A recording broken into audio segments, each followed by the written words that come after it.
'Cause I'm vanilla Kamala. I'll fill your life full of pain. You should stock up on spare food before this dude starts his reign.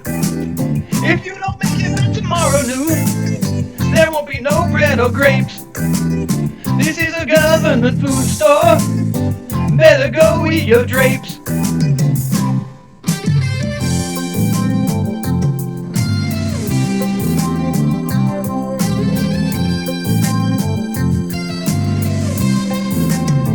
So I waited with high hopes for some food to arrive. And then in walked Mayor Zoran at exactly 5:30. He looked a little bit shady. He said, "How do you do?" And then he laughed for a moment and said, "God, I really hate the Jews. 'Cause I'm vanilla Kamala. I'll fill your life full of pain. You'll want to drown in the ocean after this year's campaign. If you like misery and suffering and you love that red tape, you didn't do enough planning. Now there ain't no escape."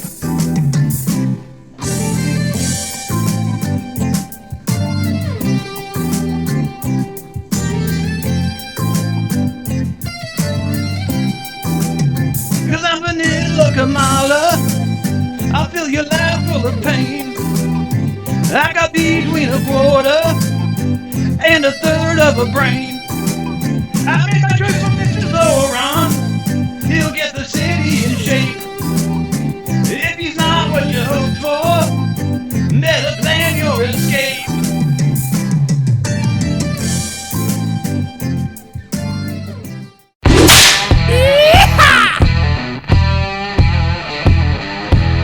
"289 months.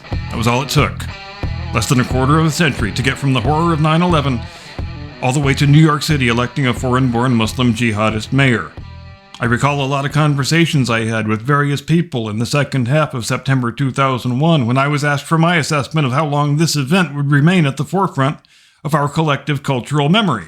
The general consensus at the time was, we are never going to forget this. It's going to change everything forever. It is such a traumatic event. There is no way it couldn't change everything forever. What was my response to that? I said, give it 25 years. In 25 years from now, half of the adult population will have no living memory of this day and these events. For them, 9/11 will be just a thing they have heard their parents and grandparents talk about. It won't have any particular relevance in their lives, and it won't be a thing that informs their thinking or the content of their political worldview. Are there times in life when I would very much prefer to have not been right about a thing? Yes, there are, and I would have preferred not to be right about this thing. But in the actual event, it turns out I was excessively optimistic. I predicted 25 years, it only took 24.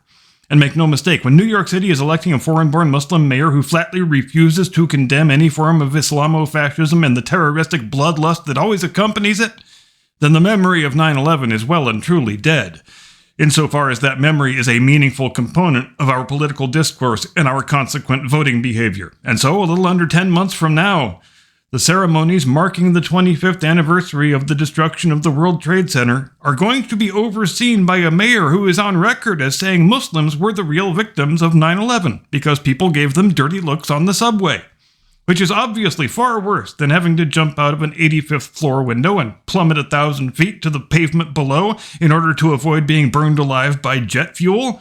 Clearly, Zoran Mamdani's beloved aunt had a much worse time of it when she had to avoid wearing her hijab on the subway because people looked at her funny.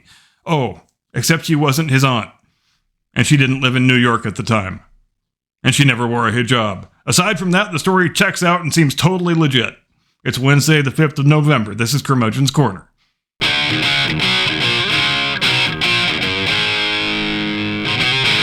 From high atop the battlements of Castle Curmudgeon, where what is my favorite anagram for Zoran Mamdani? Well, I'm not quite sure, but I think I am partial to Amazon ham rind. And now that I have landed myself on the fatwa list, good afternoon, Mr. and Mrs. America and all ships at sea. Welcome to Curmudgeon's Corner. Let's talk about Astoria, Queens. That's the neighborhood to which the Mamdani family relocated from Uganda back in 1998 when little Zoran was just a boy of 7. What do we know about Astoria?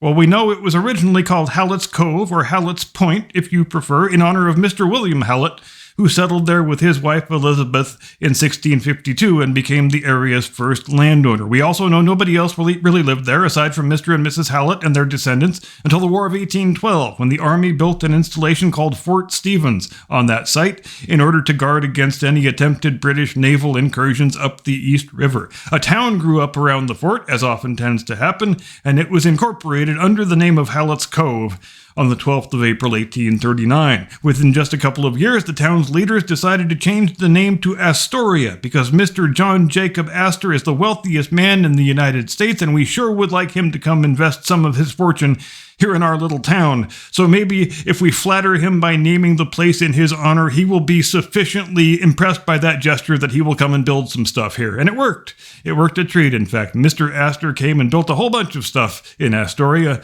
By the end of the Civil War, Astoria had become sufficiently attractive as an engine of investment and commerce that the leaders of Long Island City said, you know what? We should annex that town and its surrounding villages, which they duly did in 1870. And in 1898, Long Island City and its local environs, including Astoria, were in turn incorporated into the city of Greater New York, as it was then known. By the 19-teens, Astoria has become the center of the nascent American motion picture business before the whole industry had decided to relocate to Los Angeles, when movies were still seen as a less classy adjunct of the Broadway theater scene, which is located just across the river in Manhattan. And many of the brightest stars of the Broadway stage took up residence in Astoria, where they were able to earn extra money by appearing in the early motion pictures that were being produced at places like Kaufman Astoria Studios and Silvercup Studios. In fact, so many stage and screen actors wound up living in Astoria that the place wound up being nicknamed Actoria. And we know what happens whenever a neighborhood attracts a large number of creative types. It becomes an obnoxious den of radical leftism. And so Astoria became such a place, and it remains such a place today. The modern residents of Astoria will note with great civic pride that theirs is the only district in America to have elected members of the Democratic Socialists to office at the municipal, state, and federal levels. What congressional district is Astoria a part of? The New York 14th. Who represents the New York 14th district in the House of Representatives? Come on, I think you know the answer. Yup. It's everybody's favorite big booty Latina, because of course it is. So it goes without saying that if you're running for office in Astoria and the surrounding area, the best way to win the election is by being an America-hating pinko socialist. Some might say neo-Marxist, some might say communist adjacent. Our man Zoran, the newly minted mayor-elect, claims he is not a Marxist, and then he sometimes directly quotes Karl Marx in the very next sentence, and I'm not sure he even realizes he is doing it. The views he expresses are simply the views he is accustomed to hearing in the area where he grew up. What you and I think of as shockingly Marxist, he thinks of as middle-of-the-road centrism, because it's all he's ever known. He came of age in a place where those ideas are seen as perfectly normative. But even still, that doesn't explain how you get from local councilman to state assemblyman when the electorate is still limited to the voting population of America's most communist-adjacent district, all the way from that to mayor of the biggest city in the United States. So we need to run through the list of the other ingredients before we can gain a full understanding of how this political sausage gets made. And what's the biggest ingredient on the list? It is the particular strain of anti-Americanism that runs right through the history of New York City. It's a thing that was largely lost to the public consciousness in the wake of the events of 9/11, when New York City became the focal point of American patriotism and American defiance in the face of evil, but it's a thing that has always existed. It begins in the fact that New York City didn't become English until nearly half a century after the surrounding colonies were all English. The island of Manhattan, or the Isthmus of Manhattan, if we're being topologically correct, is claimed by the Dutch in 1624. They christened it New Amsterdam in 1626. In fact, the modern flag of New York City is still the 17th century flag of the United Netherlands, defaced by the seal of the city.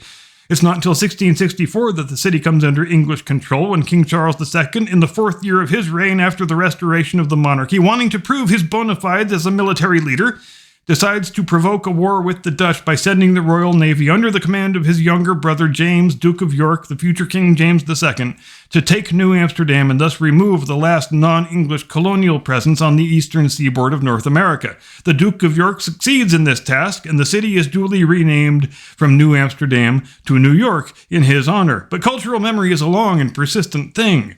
And just from those 40 or 50 years of being an island of Dutchness in a sea of Englishness, the people of New York have already begun on taking a mentality that says, we are different from the people that surround us, and we don't trust them all that much. And that mentality gets exacerbated a century later when New York remains a British city right throughout the American Revolution. And it gets more British as the Revolution goes on, because not only is it the North American headquarters of the British Army and the Royal Navy, but the population of the city explodes during the course of the war. Nearly all of the new residents coming in are British loyalists who have been driven out of all the colonies to the south. If you were a fleeing loyalist or a runaway slave, and there were lots of both, you basically had two choices. If you wanted to reach a place of safety, which means a place that is solidly under British control, you can stop in New York City or you can proceed all the way to Canada. And if you try and get all the way to Canada, there is more hostile territory that you're going to have to traverse before you get there.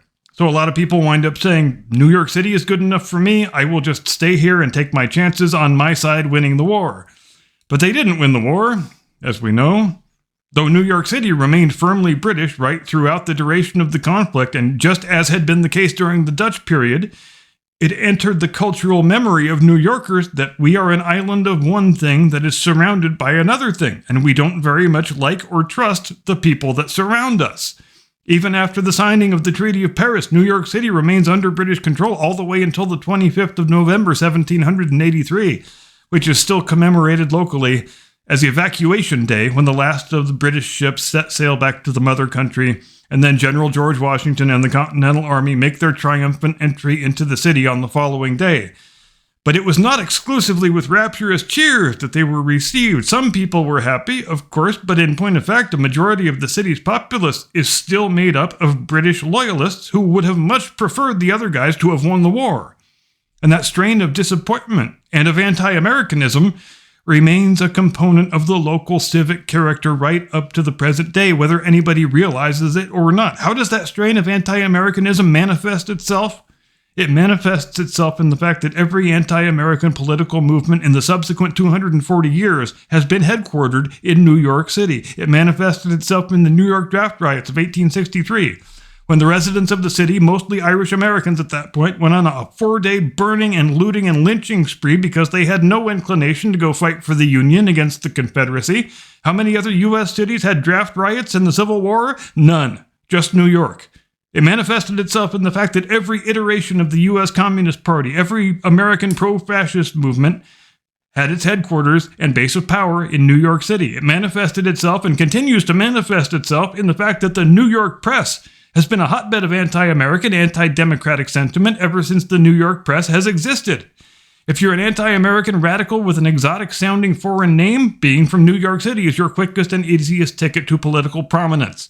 A lot of observers are quick to attribute Mamdani's victory in the mayoral race to the fact that so much of New York City's electorate is made up of foreign-born voters, but that's not any sort of new development. If anything, it's just a function of which parts of the world the foreign-born voters are coming from. New York City has had radical first-generation Irish mayors. It's had radical first-generation Italian mayors.